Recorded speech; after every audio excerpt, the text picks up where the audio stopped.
کہ چھوٹے چھوٹے بچے بھی کہہ رہے ہیں کہ نبی کے جیسا ہے ہی کوئی نہیں، بابے تے شے ہی کوئی نہیں. کہ آدھا ماں بھی کوئی شے نہیں، پیو بھی کوئی شے نہیں، کہ کھوتی دا پتر تے نہیں. یہ کام تو کر سکتا ہے. اور میری گل غور دے نال سن لو، جیڑا ولیاں دا گستاخ ہے کدی بندے دا پتر ہو سکدا. اور اگلی گل بھی سنیا ہے، تسی آج اللہ دے ولیاں دے نال پیار کر دیو، کس واسطے کر دیو؟ تانوں پتہ نہیں نام دی نسبت نے سانو جنت تے لے جانا. اور یہ بھی قرآن دا فیصلہ کسے بھولے چ نہ رویں، اے جی علم دے لٹھ دے گلاں تے نہ رویں. آتا بابے تے شاہی کوئی نہیں، واہ او دا اپنا کوئی نہیں، ہن اسی کی کر لئی. نہیں توجہ فرمائی، نہیں توجہ فرمائی. او دا ہن اپنا کوئی نہیں، ظاہر سی بات ہے جدا اپنا نہ ہووے انہیں دویاں نو پہ جانا ہے نا. ہاجی بابے شاہی کوئی نہیں، اور پھر آدھا ماں شاہی کوئی نہیں. اور میں آکھیا میں ہوں بھی کہندا پیا، کسی نو ڈیڈے پیڑ ہوئے، اللہ کر کے تینوں ہارٹ اٹیک ہوئے تو ہنے مر جائیں، تینوں شرم نہیں آندی؟ او دیاں گلاں تے تینوں غصہ چڑھدا ہے. میں آکھیا میں کہ آدھا ماں بھی کوئی شاہی نہیں، پیو بھی کوئی شاہی نہیں، کدے کھوتی دا پتر تے نہیں. یہ کام تے کر سکدا ہے. اور میری گل غور دے نال سن لو، جیڑا ولیاں دا گستاخ ہے کدی بندے دا پتر ہو سکدا؟ اور تسی آکھو کہ کیوں تاری صاحب؟ میں کیا پہلی گل 15واں سپارہ چوکلا صاحب کہف جاندے پے نے، اللہ دے 7 ولی نے، انہاں دے پیچھے کتا ٹر پیا ہے. اس نے وٹا ماریا ایک نے تے کتا بول کے آدھا مینوں وٹا کیوں ماریا؟ انہاں کہا تو کتا ہے تو بھوکیں گا. اس نے کہا سرکار میں کتا ضرور ہاں پر ولیاں نو بھوکنا لانے. جملہ سن جملہ، اور میں کیا کتا ہو کے ولیاں نو نہیں بھوکدا؟ او جے لمدے لاٹا تو بندہ ہو کے پہ گیا. زندہ بندہ بولے زندہ بندہ. اگلے ایک اور گل بھی کرنی ہے تواڈے نال. اس واسطے ولیاں دی دشمنی اپنے دل وچ کڈ. دوسری گل اس پورے خطے دے اندر، برے صغیر دے اندر دسو اسلام کس نے پھیلایا؟ سارے دسو. جیدا منہ ہے بول سکدا ہے، بزرگان دین اللہ دے ولیاں نے پھیلایا ہے. اللہ دے ولیاں نے سارے نو مسلمان کیتا تے ہن آدا ہے اے بابے شاہی کوئی نہیں. او تو سکھ دا پوتر ہے. اسی تے ولیاں نو تا منیا ہے. میں اپنے بابے نو چل کے کیوں نہ سلام آکھاں پاک پتن دے راجے نو؟ کیوں نہ سلام آکھاں؟ ساڑیاں نسلاں نو مسلمان کیتا سو. میں کیوں نہ چل کے سلام کراں خواجہ معین الدین اجمیری نو؟ حضرت چراغ دہلوی نو کیوں نہ سلام کراں؟ تے صابر پیا نو کیوں نہ سلام آکھاں؟ یار ہے کیوں نہ سلام آکھاں؟ ساڑیاں نسلوں نے مسلمان کیتا ہے. یادہ بابے شاہی کوئی نہیں. آپ قرآن پر چلیں، حدیث پڑھیں، بس باقی یہ بزرگوں کی اور ان لوگوں کی کیا حیثیت ہے معاذ اللہ. تو اس حوالے سے اگر ایک ذہن مل جائے کہ جب صحابہ کا یا اہل بیت کا یا ولیوں کا ذکر ہو، ایک مسلمان کا طرز گفتگو کیا ہونا چاہیے؟ مسلمان ہمیشہ باادب ہوتا ہے، احترام کرنے والا ہوتا ہے. دیکھیں تیلی اصغر صاحب نے بھی پچھلے دنوں اس پر اچھا کلام کیا اور پوری قرآن کی آیت سے بتایا کہ جو جملہ بعض لوگوں کی زبان پہ آیا ہوا کہ بابے تو کوئی شئی نہیں. جی. تو حالانکہ یہ جو طرز ہے، یہ جو انداز ہے، جی، یہ اسلامی تربیت کے بالکل خلاف ہے. نبی پاک صلی اللہ تعالیٰ علیہ وسلم تو یہ ارشاد فرماتے ہیں کہ من لم یرحم صغیرنا ولم یوقر کبیرنا فلیس منا، کہ جو ہمارے چھوٹوں کے پر رحم نہ کرے اور ہمارے بڑوں کی تعظیم نہ کرے وہ تو ہم میں سے ہے ہی نہیں. تو اب انداز گفتگو کہ وہ کوئی شے نہیں ہے، کوئی چیز نہیں ہے، کیسے نہیں ہے؟ اللہ تبارک و تعالیٰ کی بارگاہ میں ان کا کیا مقام و مرتبہ ہوتا ہے. صحیح بخاری شریف کی حدیث مبارکہ ہے کہ نبی پاک صلی اللہ علیہ وسلم نے ارشاد فرمایا کہ ان اللہ اذا احب عبدا، کہ اللہ پاک جب کسی بندے سے محبت کرتا ہے، حالانکہ اللہ جل شانہ اپنی مخلوق سے محبت ویسے ہی فرماتا ہے. صحیح. یہاں محبت اور بندے سے مراد وہ نیک صالح بندہ ہے جس کو ہم ولی کہتے ہیں، اللہ کا ولی کہتے ہیں. اس سے اللہ پاک جب محبت کرتا ہے تو جبریل امین کو اپنے پاس بلاتا ہے اور فرماتا ہے کہ انا احبہ، میں اس سے محبت کرتا ہوں، فاحبہ، تو اس سے محبت کر. جبریل امین اس سے محبت کرتے ہیں. پھر وہ اہل آسمان میں اعلان کرتے ہیں کہ فلاں بندے سے اللہ پاک محبت کرتا ہے، تم بھی اس سے محبت کرو. آسمان والے اس سے محبت کرتے ہیں. ثم یودع له القبول فی الارض، پھر اس کے بعد جو زمین والے ہوتے ہیں ان کے دل کے اندر، ان کے دل میں اس بندے کی مقبولیت کو رکھ دیا جاتا ہے. سبحان اللہ. یعنی کون سے لوگ جو نیک صالح اللہ کے بندے ہوتے ہیں، جو دین کی طرف راغب ہوتے ہیں، ان کے دلوں کے اندر ان کی محبت رکھ دی جاتی ہے. تو وہ کون ہیں؟ اللہ کے نبی، اللہ کے اولیاء ہیں، ٹھیک ہے، صحابہ ہیں، اہل بیت اطہار ہیں.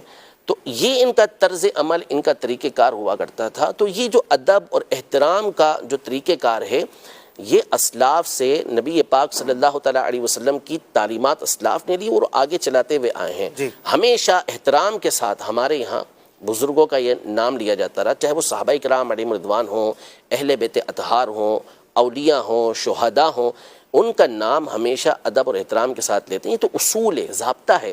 قرآن مجید فرقان حمید میں اللہ جل شانہ نے والدین کے لیے یہ فرمایا کہ اگر وہ بڑھاپے میں سے وہ دونوں پہنچ جائے، ان میں سے کوئی ایک بڑھاپے کو پہنچ جائے، فلا تقل لہما اف، انہیں اف نہ کہو.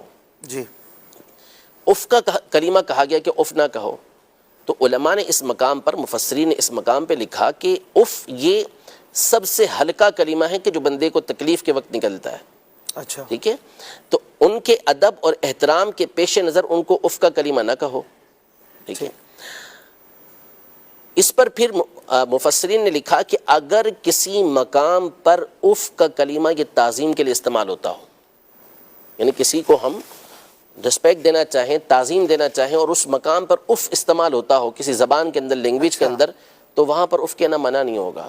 وجہ کیا ہے؟ وجہ یہ ہے کہ یہاں جو منع کرنے کی بیسک بنیادی وجہ تھی وہ یہ تھی کہ اس سے ان کو تکلیف ہوتی ہے، اذیت ہوتی ہے کہ ہماری اولاد نے ہمارے سامنے اف بھی کیسے کیا.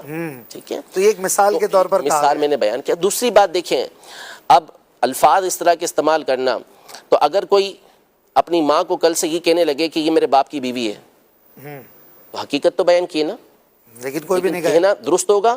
بالکل درست نہیں ہوگا. تو جو طریقہ کار ہوتا ہے، اب صحابہ کے بارے میں اس طرح کا لفظ استعمال کرنا، جملہ استعمال کرنا، یہ تعلیم کے خلاف ہے. اور اللہ کی بارگاہ میں ان کا مقام، ایک تو یہ حدیث پاک میں نے آپ کے سامنے بیان کی، اور پھر اس کے بعد جو بخاری شریف کی مشہور و معروف حدیث مبارکہ، حدیث قدسی، اس کو دیکھیں تو اللہ کی بارگاہ میں ان اولیاء کا مقام ظاہر ہوتا ہے. ارشاد فرمایا من عاد لی ولیا فقد آذنتہ بالحرب، جو میرے کسی ولی سے عداوت رکھتا ہے تو میں اس کو جنگ کا اعلان دیتا ہوں. آگے ان کا مقام و مرتبہ دیکھیں کہ آپ کہہ رہے ہیں نا قرآن و سنت پر عمل کرے، تو یہ قرآن و سنت پر ہی عمل کر رہے ہیں. وہ اللہ تبارک و تعالیٰ ارشاد فرماتا ہے کہ جس بندہ میرا قرب فرائض سے سب سے زیادہ حاصل کرتا ہے، یعنی جن چیزوں کو میں نے اس کے اوپر فرض کیا ہے ان کی ادائیگی سے سب سے زیادہ میرا قرب وہ حاصل کرتا ہے، اس کے بعد وہ ہمیشہ نوافل پڑھتا رہتا ہے، حتی احببتہ، یہاں تک کہ میں اس کو اپنا محبوب بنا لیتا ہوں، اس کو اپنا پسندیدہ بنا لیتا ہوں. اور جب میں اس کو اپنا پسندیدہ بنا لیتا ہوں تو میں اس کے کان بن جاتا ہوں. وَكُنْتُ سَمْعَهُ الَّذِي يَسْمَعُ بِهِ، کہ اس کے کان بن جاتا ہوں جس کے ذریعے وہ سنتا ہے. میں اس کی آنکھ بن جاتا ہوں جس کے ذریعے وہ دیکھتا ہے. میں اس کے ہاتھ بن جاتا ہوں جس کے ذریعے وہ پکڑتا ہے.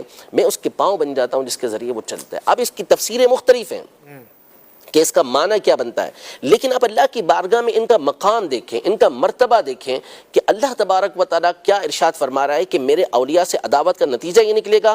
پھر اس کے بعد متصل یہ بات ارشاد فرمائی جا رہی ہے کہ اللہ کی بارگاہ کے اندر ولی بننے والے ان کا مقام و مرتبہ یہ ہے کہ اللہ ان کو اپنا محبوب بناتا ہے. ان کے باڈی پارٹس کے بارے میں فرمایا کہ اللہ کا نور جلال اس میں داخل ہوتا ہے.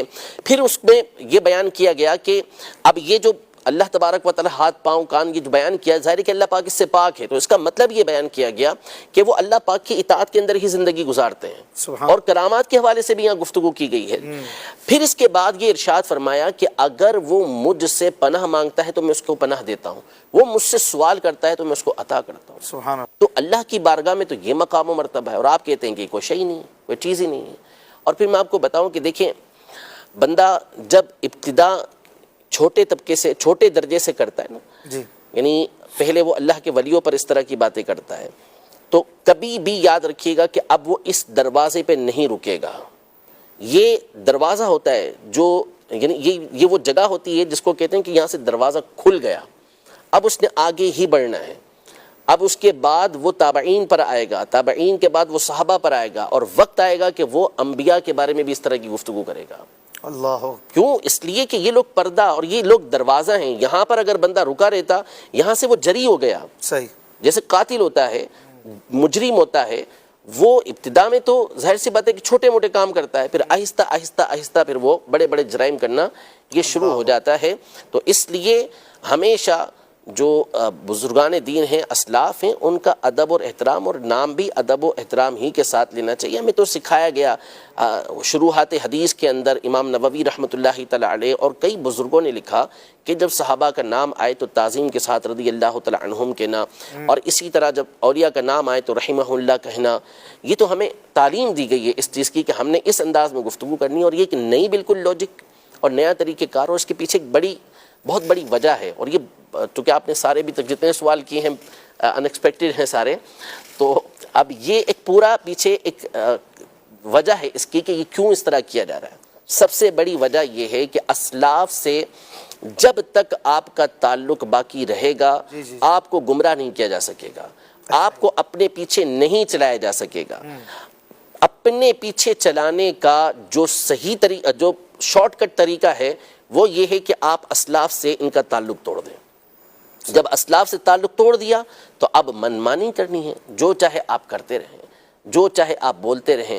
اب جب حوالہ پیش کیا جائے گا کہ جی یہ تو فلاں مفسر نے یہ بات کہی ہے، جنہوں نے اپنی ساری زندگی اس فن کے اندر گزاری ہے، فلاں محدث نے یہ بات کہی ہے، فلاں فقیر، وہ تو کچھ ہی نہیں، وہ تو کوئی چیز ہی نہیں ہے.